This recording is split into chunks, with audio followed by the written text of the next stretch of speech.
తీర్చడం కోసం న్యాయవాదులు ముందుకొచ్చి ట్రైనింగ్ తీసుకున్నారు. వాళ్ళు మీ మధ్యలో ఉన్న సమస్యల్ని పరిష్కరిస్తారమ్మా.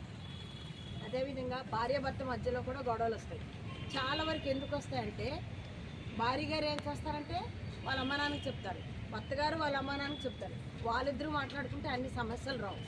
ఇప్పుడు ఈ మధ్యవర్తి లాయర్ గారు ఉంటారు కదా, ఆయన ఏం చేస్తారంటే వాళ్ళని కూర్చోబెట్టి మాట్లాడి ఎందువల్ల గొడవలు వస్తాయో కనుక్కుంటారు. అవన్నీ కూడా నెమ్మదిగా అవి సాల్వ్ అయ్యేటట్టుగా ఈ కోర్టు చుట్టూ తిరిగి మీరు ఇన్ని సంవత్సరాలు మీ తాలూకా అమూల్యమైన కాలాన్ని దుర్వినియోగపడకుండా అలా చేయడానికి మన జిల్లాకి 40 మంది లాయర్లకు ట్రైనింగ్ ఇచ్చారు. అది అవుతూనే అవార్డు పాస్ చేస్తారు. మీ కేసు కంప్లీట్ అయిపోద్ది. ఎంత వేగం వీలైతే అంత వేగం కేసులు అయిపోతాయి.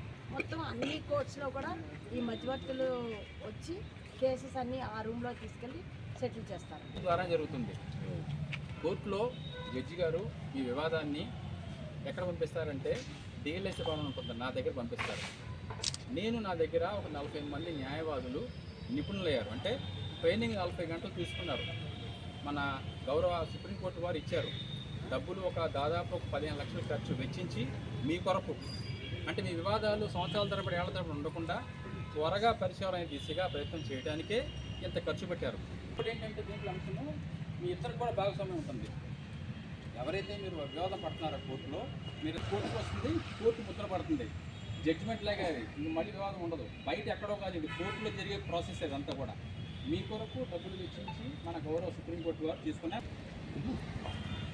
మీ వివాదాన్ని ఏ కోర్టులో ఉందో మీ రికార్డు, ఆ రికార్డ్ని అక్కడికి రెఫర్ చేయించుకోండి. ఎక్కడికి? మధ్యవర్తిత్వం అంటే డిఎల్ఎస్ఏ భవనం ఉంటుంది, డిఎల్ఎస్ఏ దగ్గర రిఫర్ చేయండి. మొత్తం ప్రవేశపెట్టిన స్కీమ్ దీన్ని మీడియేషన్ అంటారు. మీడియేషన్ అంటే ఇద్దరిని పిలుస్తాం, డబ్బులు ఏం కట్టనవసరం లేదు. సార్ మా ఇద్దరు రాజీ పడదామో నేను జడ్జి గారికి చెప్తే అక్కడ మీడియేటర్, ట్రైన్డ్ మీడియేటర్లు ఉంటారు, జడ్జి గారు ఉంటారు, మెంబర్స్ ఉంటారు. వాళ్ళు మిమ్మల్ని కన్విన్స్ చేసి వాళ్ళ ఆప్షన్స్ చెప్తారు. మీ ప్రాబ్లం విని దాన్ని ఏ విధంగా పరిష్కరించుకోవచ్చు అని మీకు కొన్ని రకాల ఆప్షన్లు చెప్తారు. బలవంతం ఉండదు. సులువుగా ఎలా చేసుకోవాలి, లా ప్రకారం ఎలా చేసుకోవాలి, టైం ఎలా సేవ్ చేయాలి, డబ్బు ఎలా, ఆ ఆప్షను మీకు ఏది నచ్చితే అది. మీరు వద్దు అన్నారంటే చేయండి, వెనక్కి పంపిస్తారు. మీరు కావాలంటేనే చేస్తారు. అది కోర్టు తీర్పుతో సమానం. మళ్ళీ దానికి సాక్ష్యాలు అన్నీ ఏమి ఉండవు. మీరు ఎలా ఒప్పుకుంటే అలా తీర్పు రాసుకోవచ్చు అన్నమాట. అంటే జడ్జి గారే చేస్తారు. తర్వాత జడ్జి గారు మీరు చెప్పింది రాసిస్తాను.